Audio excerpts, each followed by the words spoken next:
Assalamualaikum warahmatullahi wabarakatuh. Sebelumnya perkenalkan, nama saya Wahyu Hidayat, NIM 18050154. Nah, di sini saya akan menjelaskan tentang bank dan lembaga keuangan, materi bab 4, perusahaan pembiayaan dan firm pegadaian.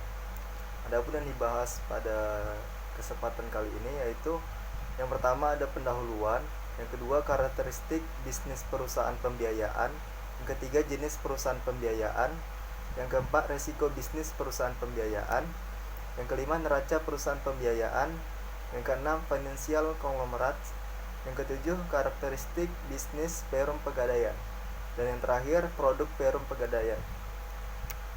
Masuklah kita pada pembahasan yang pertama yaitu pendahuluan. Perusahaan pembiayaan adalah anggota bank dan lembaga keuangan lain yang termasuk dalam perantara investasi, yakni lembaga keuangan yang peroleh dana dengan menjual sekuritas atau surat-surat berharga. Nah, aliran dana ini yang pertama sumber dana, baru setelahnya ke lembaga peminjaman, dari lembaga peminjaman ke konsumen. Nah, konsumen ada dua contoh penggunaan. Yang pertama penggunaan rumah tangga, yaitu membeli perabot atau peralatan rumah tangga. Yang kedua penggunaan untuk usaha, yaitu modal usaha yang membutuhkan dana likuid. Nah, karakteristik pinjaman dari lembaga ini, pinjaman kebanyakan bersifat konsumtif atau nilai barang jadikan jaminan terdepresiasi dengan bertambahnya waktu. Selanjutnya membuat risiko default tinggi, maka pinjaman akan dikenakan bunga tinggi. Sementara di sisi lain, kinerja pegadaian di Indonesia juga mengalami peningkatan dalam semua indikator, yakni terjadi peningkatan dalam total aset, kewajiban, pendapatan usaha, dan perolehan tahun berjalan. Nah, secara umum peningkatan kinerja dicapai melalui strategi ekspansi jangkauan pelayanan dan program diversifikasi produk. Karakteristik bisnis perusahaan pembiayaan. Nah, perusahaan pembiayaan disebut juga perantara pasar uang yang memfasilitasi pemilik dana untuk menginvestasikan dananya ke instrumen pasar uang. Sebagian besar dana yang diperoleh perusahaan pembiayaan digunakan untuk memberi pinjaman kepada konsumen dalam jumlah per transaksi relatif kecil. Nah, karakteristik perusahaan pembiayaan memiliki struktur biaya rendah, memungkinkan pemenuhan kebutuhan konsumen lebih baik dibandingkan bank, meningkatkan proporsi pinjaman perusahaan pembiayaan ke sektor bisnis seiring penurunan proporsi pinjaman konsumen. Selanjutnya, jenis perusahaan pembiayaan.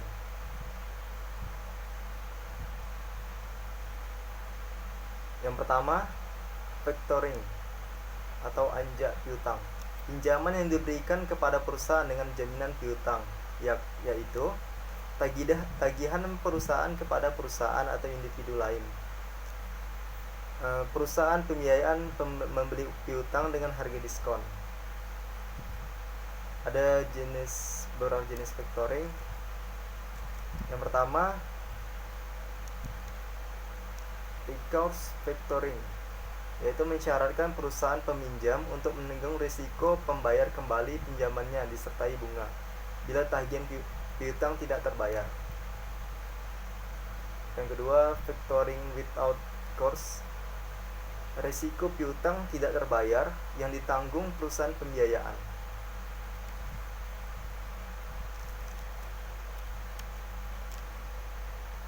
Jenis yang kedua yaitu leasing atau sewa guna. Perusahaan pembiayaan dapat membantu pembelian barang modal suatu perusahaan yang tidak memiliki dana dalam bentuk leasing. Hak kepemilikan barang selanjutnya akan diberikan apabila perusahaan yang memberikan leasing melunasi pinjaman. Adapun jenis-jenis leasing, yang pertama financial leasing, yakni memberikan hak opsi pada peminjam untuk membeli barang setelah habis masa kontrak operator leasing, yakni hanya memberikan hak pakai dan dikembalikan setelah masa pakai barang modal habis. Contohnya adalah pesawat dan mesin.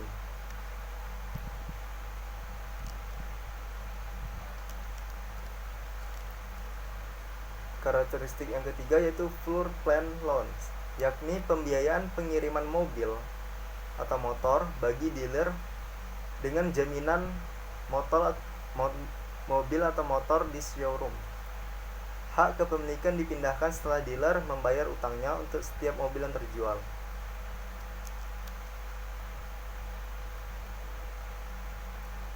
Nah, adapun perbedaan perusahaan pembiayaan konsumen dengan bank, yaitu perusahaan pembiayaan bersedia memberi pinjaman kepada konsumen yang tidak memperoleh pinjaman dari bank atau lembaga keuangan lain. Pemberian pinjaman dengan jaminan hipotek kedua yang bersifat inferior. Perusahaan pembiayaan konsumen biasanya dimiliki oleh perusahaan manufaktur untuk membiayai konsumen membeli produknya.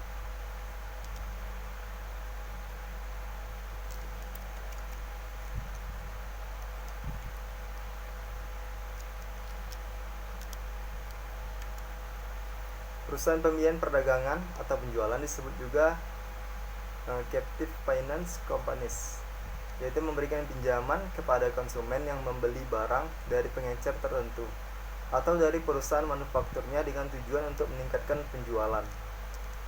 Nah, perusahaan pembiayaan penjualan memiliki keunggulan antara lain dengan suku bunga yang cukup rendah serta proses pinjaman yang lebih cepat dan nyaman sebab dilakukan di tempat pembelian barang.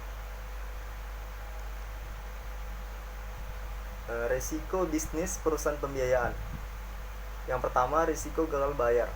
Ini terjadi karena perusahaan pembiayaan berani memberikan pinjaman kepada konsumen yang tidak memperoleh pinjaman dari bank dan lembaga keuangan lainnya.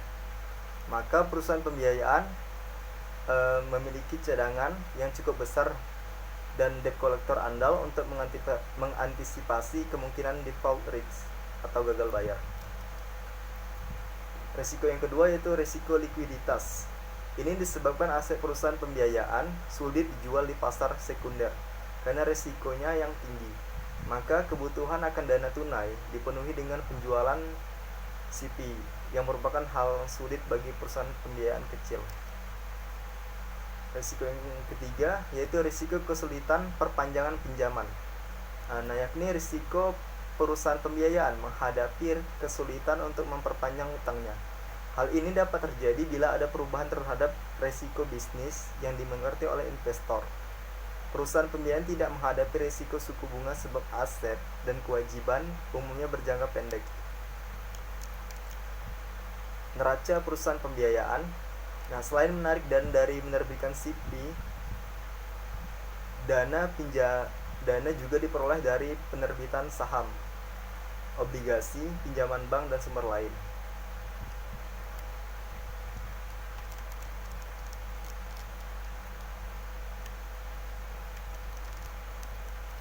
Financial conglomerate. Financial conglomerate adalah perusahaan keuangan yang memiliki atau mengelola beberapa lembaga keuangan sehingga dapat memenuhi kebutuhan konsumen yang bervariasi. Dengan menyediakan berbagai jasa keuangan dalam satu atap memungkinkan financial conglomerate mencapai economies of scale dan cakupan ekonomis. Keuntungan karena menyediakan berbagai produk dalam satu lokasi.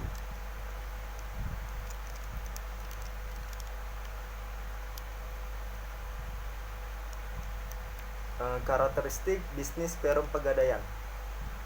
Nah, perum pegadaian adalah lembaga keuangan bank yang termasuk dalam klasifikasi perantara investasi dan merupakan lembaga pemerintah atau BUMN.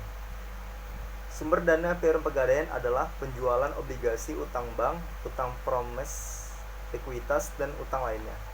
Nah, perum pegadaian memberikan pinjaman pada konsumen dengan jaminan barang-barang tidak bergerak seperti perhiasan, perabot rumah tangga, mesin-mesin, dan kendaraan.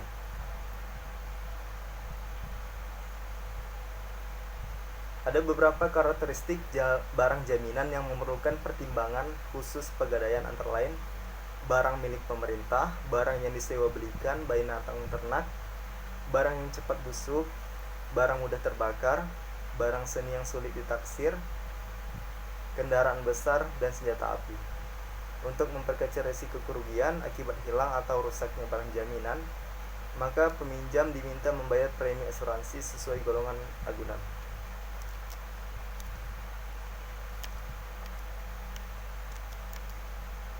Selanjutnya, produk perum pegadaian. Yang pertama, jasa taksiran, yakni jasa untuk melakukan penaksiran harta. Ini dilakukan untuk mengetahui kualitas nilai sesungguhnya harta tersebut, serta menentukan harga penjualan.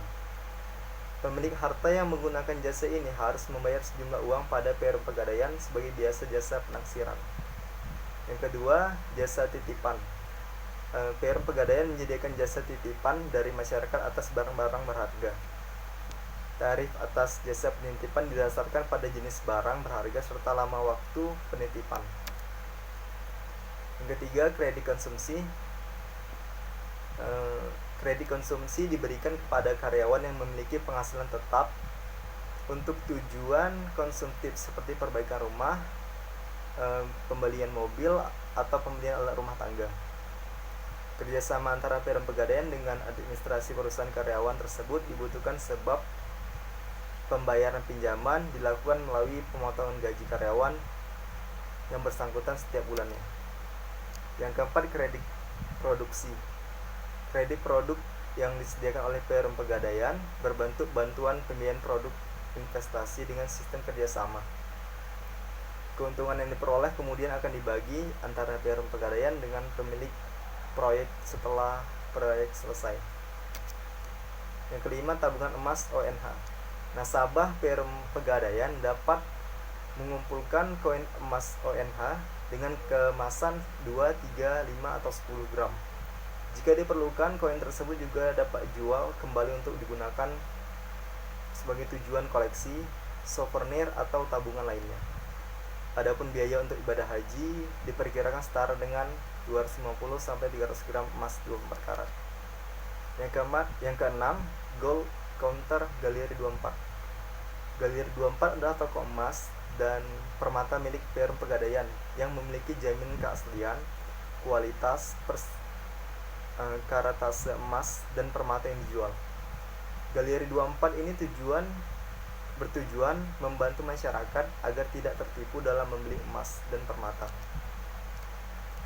Mungkin sekian penjelasan dari saya, lebih dan kurang saya mohon maaf. Assalamualaikum warahmatullahi wabarakatuh.